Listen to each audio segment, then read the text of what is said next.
ওকে, তো চলে আসলাম আমরা কম্পিউটার স্ক্রিনে। Reasons you are not getting your desired IELTS score. কেন আপনি আপনার যে কাঙ্ক্ষিত স্কোর সেটি পাচ্ছেন না? With examples, explanation, tips and tricks আমরা এই বিষয়গুলো আজকে একটু আলোচনা করবো। একটু কষ্ট করে ভিডিও শেষ পর্যন্ত থাকতে হবে। Many students study for months, but their British Council or IELTS score does not improve হচ্ছে না। Usually the problem is not English only.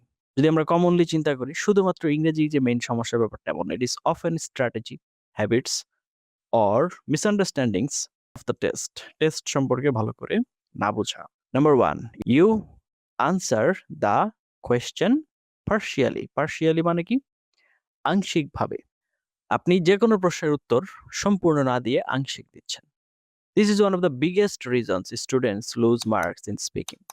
Memorized answers sound unnatural. Number 3 হচ্ছে poor idea development. Students often stop too early. Number 4, focusing only on grammar.